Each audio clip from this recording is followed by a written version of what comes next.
Chapter था अम्ल, क्षार और लवण। हमने अम्ल और क्षार के विषय में पढ़ लिया। अब तीसरा टॉपिक है इसी का लवण। लवण क्या होता है कि अम्ल और क्षार को अगर आपस में क्रिया कराई जाती है तो उदासीनीकरण क्रिया होती है और उससे बनता है लवण जल। लवण और जल बनता है। तो लवण वे यौगिक होते हैं जो अम्ल की उपस्थिति में हाइड्रोजन आयन के धातु आयन द्वारा विस्थापित होने पर प्राप्त होते हैं, जैसे कि sodium chloride, zinc chloride, sodium sulphate, magnesium. ये कुछ लवणों के नाम हैं। मैंने उनके प्रतीकों सहित आपको लिख के यहाँ दिया है। तो कुछ लवणों के नाम आप याद रखिए जिससे कि आपको कोई भी अभिक्रिया लिखने में आसानी होगी। अब लवण का जलीय विलयन का पीएच मान, कि पीएच मान के द्वारा हम बता सकते हैं उसका लवण का जलीय विलयन अम्लीय है या क्षारीय है।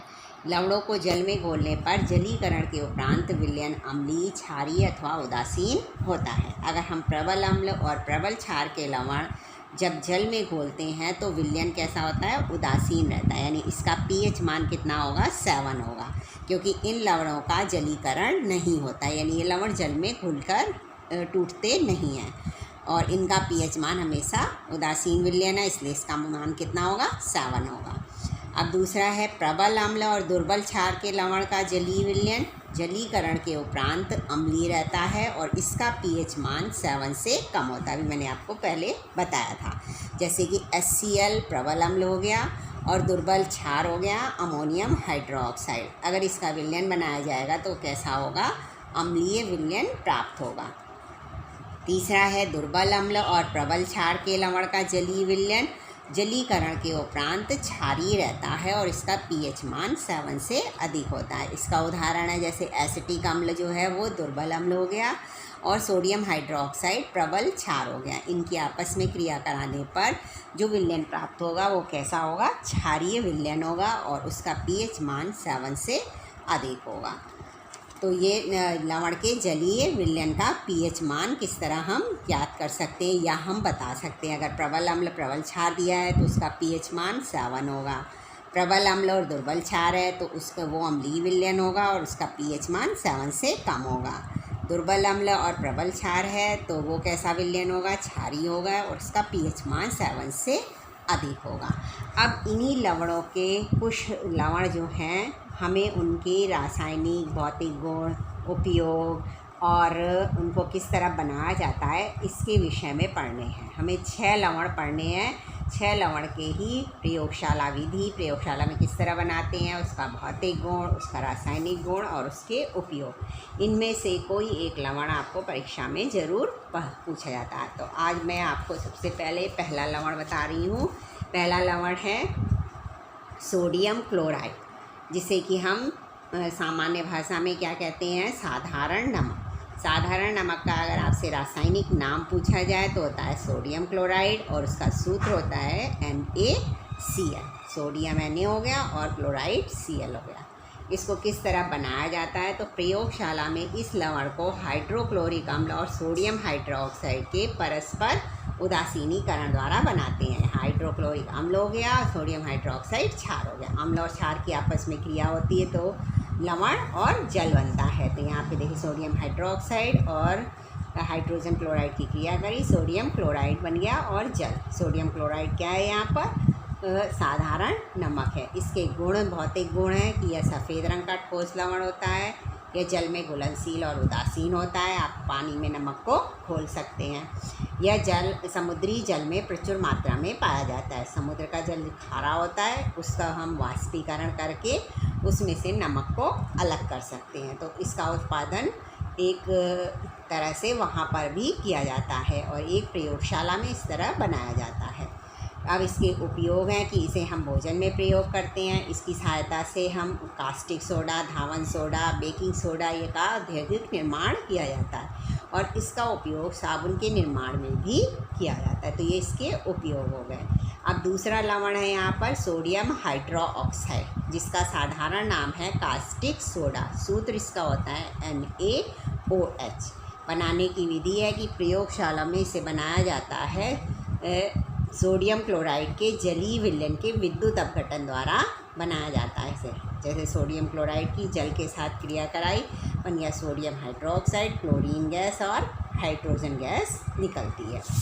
अब इसके उपयोग हैं कि इसका उपयोग साबुन और अपमार्जक बनाने में किया जाता है, कृत्रिम रेशे, कागज उद्योग, तेल शोधन संयंत्रों में भी इसका उपयोग किया जाता है। अब तीसरा लवण है विरंजक चूर्ण या ब्लीचिंग पाउडर। सामान्य भाषा में इसे कहा जाता है विरंजक चूर्ण, रासायनिक विरंजक चूर्ण कहते हैं। और इसका जो रासायनिक नाम और सूत्र है वो होता है CaOCl2 सूत्र हो गया। रासायनिक नाम है कैल्शियम क्लोरोहाइपोक्लोराइड। कैल्शियम Ca हो गया, O हो गया हाइपो और क्लोराइड हो गया Cl2। बनाने की विधि है कि बुझे हुए चूने को क्लोरीन गैस से क्रिया कराने पर विरंजक चूर्ण प्राप्त होता है। बुझा हुआ चूना हो गया CaOH, कैल्शियम हाइड्रोक्साइड को हम बुझा हुआ चूना कहते हैं।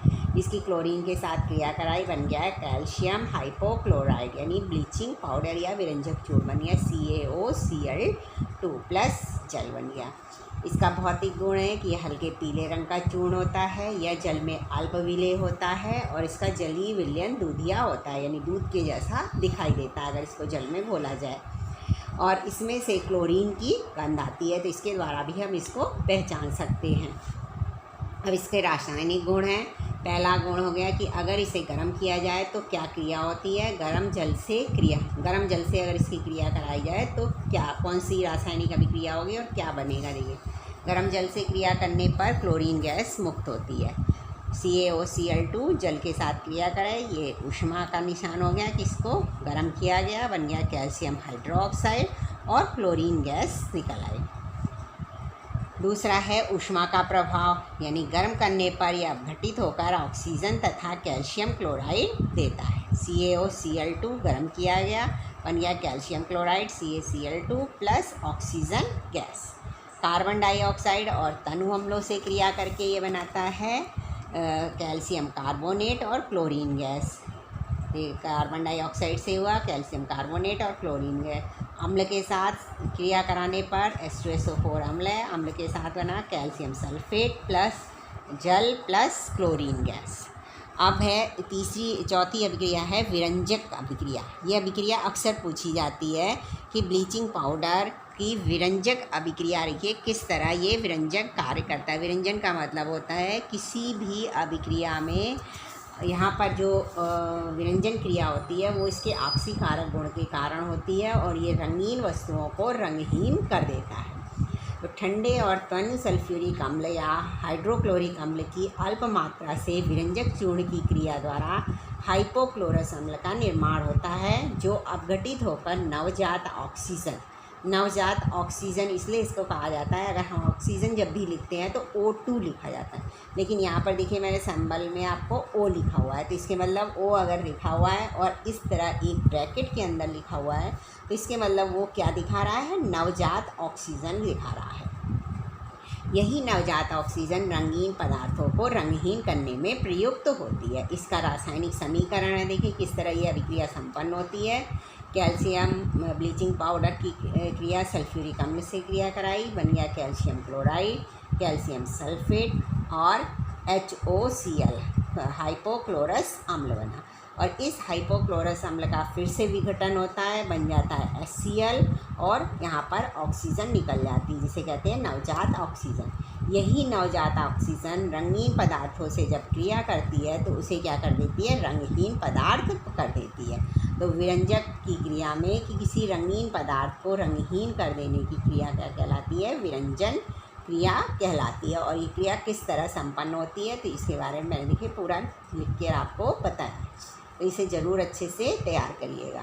अब इसका उपयोग है कि जीवाणुनाशक के रूप में इसका उपयोग होता है, जल के शुद्धिकरण में होता है, ऑक्सीकारक के रूप में होता है और क्लोरोफॉर्म के निर्माण में भी इसका प्रयोग किया जाता है। अब चौथा लवण है बेकिंग सोडा या खाने का सोडा, जिसका रासायनिक नाम और सूत्र है, देखिए सूत्र होता है NaHCO3 या सोडियम बाइकार्बोनेट। हम खाने के सोडे का घर में बहुत प्रयोग करते हैं और इसी को हम कहते हैं सोडियम बाइकार्बोनेट अगर रसायन की भाषा में इसका नाम रासायनिक नाम पूछा जाए। अब इसको बनाया किस तरह जाता है, बेकिंग सोडा बनाने की जो विधि है, सोडियम क्लोराइड के जलीय विलयन की क्रिया अमोनिया और कार्बन डाइऑक्साइड से कराने पर होती है और इस विधि को हम साल्वे विधि भी कहते हैं। सोडियम क्लोराइड की देखिए ammonia plus carbon dioxide plus जल। जलीय विलयन का मतलब होता है जल जरूर उस विलयन में उपस्थित होगा। इनकी क्रिया कराई NaHCO3, सोडियम बाइकार्बोनेट बन गया और अमोनियम क्लोराइड बन जाता है NH4Cl। इसका भौतिक गुण है कि यह सफ़ेद क्रिस्टलीय ठोस होता है जो जल में विलय होता है। रासायनिक गुण हो गई कि ऊष्मा का प्रभाव 100 डिग्री सेल्सियस से अधिक ताप पर गर्म करने पर सोडियम कार्बोनेट में ये परिवर्तित हो जाता है। सोडियम बाइकार्बोनेट को अगर हम गर्म करेंगे तो ये बन गया sodium carbonate Na2CO3, carbon dioxide और जल। दूसरा है अभिक्रिया रासायनिक गुण इसका जल अपघटन। जल से क्रिया करके क्षारीय विलयन का निर्माण होता है।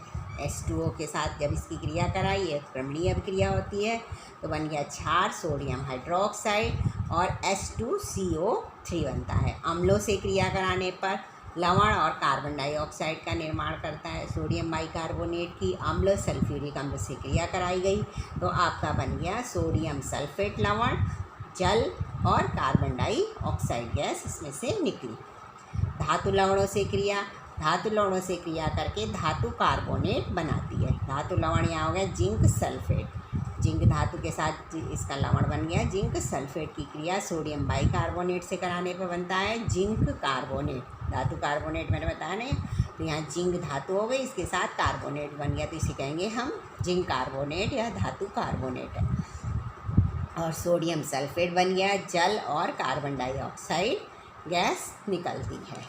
और पांचवा इसका फिर उपयोग कि पेट की अम्लता को दूर करने में इसका उपयोग किया जाता है। झाग युक्त पेय पदार्थों व गोलियों के निर्माण में होता है। बेकिंग पाउडर के निर्माण में होता है। चर्म रोगों के निदान में इसका प्रयोग किया जाता है और प्रयोगशाला में अभिकर्मक के रूप में भी इसका प्रयोग किया जाता है। अब पांचवा लवण जो आपको इसमें पढ़ना है वो है धावन सोडा, जिसका रासायनिक नाम व सूत्र क्या होता है। रासायनिक सूत्र है इसका Na2CO3 10H2O, 10 इसमें जल के अणु उपस्थित होते हैं और इसका रासायनिक नाम है क्रिस्टलीय सोडियम कार्बोनेट। इसको बनाने की विधि है, यह 3 चरणों में संपन्न होता है। इस पहले हम सोडियम क्लोराइड के ठंडे तथा सांद्र विलयन की अमोनिया और कार्बन डाइऑक्साइड से क्रिया कराते हैं। देखिए सोडियम क्लोराइड की अमोनिया, जल और कार्बन डाइऑक्साइड से क्रिया हुई, सोडियम बाइकार्बोनेट बना और अमोनियम क्लोराइड बना। पीछे अभी हम पढ़ चुके हैं इस विधि को। अब इस सोडियम बाइकार्बोनेट को हम फिल्टरित करके यानी इसको छान करके अलग कर देते हैं और उसे सुखाते हैं और फिर उसे गर्म करते हैं तो वो किस में अपघटित हो जाता है, सोडियम कार्बोनेट, जल और कार्बन डाइऑक्साइड में। अब यहाँ पर जो सोडियम कार्बोनेट प्राप्त हुआ इसके साथ जल का अणु उपस्थित नहीं है, लेकिन जो धावन सोडा होता है उसमें 10 जल के अणु भी होते हैं, तो इसके साथ जल के अणु जोड़े जाते हैं कि अजल सोडियम कार्बोनेट को जल में विलय किया जाता है तथा क्रिस्टलन जल के 10 अणु युक्त धावन सोडा क्रिस्टलों को प्राप्त करने के लिए पुनः क्रिस्टलन क्रिया किया जाता है। जैसे Na2CO3 10 जल के अणु इसके साथ मिलाए गए, बन गया Na2CO3 10H2O। तो सोडियम धावन सोडे का अगर आपसे नाम पूछा जाएगा या सोडियम कार्बोनेट का तो आप हमेशा उसके साथ 10 जल के अणु जरूर लिखेंगे। अब इसके भौतिक गुण हैं कि यह क्रिस्टलीय सफ़ेद रंग का ठोस पदार्थ होता है। यह जल में विलय होने के पश्चात ऊष्मा उत्सर्जित करता है। और आपने कभी भी देखा होगा सर्फ वगैरह अगर आप पानी में घोलिए तो हल्का सा गर्म लगता है, वो इसी कारण से गर्म लगता है क्योंकि उसमें से ऊष्मा उत्सर्जित होती है यानी निकलती है। अब है रासायनिक गुण कि सूक्ष्म हवा में खुला छोड़ देने पर क्रिस्टलन जल के अणु निकलने के पश्चात यह सोडियम कार्बोनेट मोनोहाइड्रेट में परिवर्तित हो जाता है। सूक्ष्म हवा में अगर इसे छोड़ दिया जाए तो ये Na2CO3 एक ही जल का अणु रह जाता है, 9 जल के अणु इसमें से बाहर निकल जाते हैं। और इसे अगर आप गर्म करेंगे तो ये जो एक जल का अणु है वो भी अलग हो जाएगा और सोडियम कार्बोनेट प्राप्त होता है जिसे कि हम सोडा ऐश कहते हैं। इसका उपयोग प्रयोगशाला में अभिकर्मक के रूप में होता है, कागज़, कांच और बोरेक्स उद्योग में होता है, पेट्रोलियम और धातु के शोधन में होता है, आग बुझाने के यंत्रों में इसका प्रयोग किया जाता है और धातु कार्बोनेट के निर्माण में भी इसका प्रयोग करते हैं।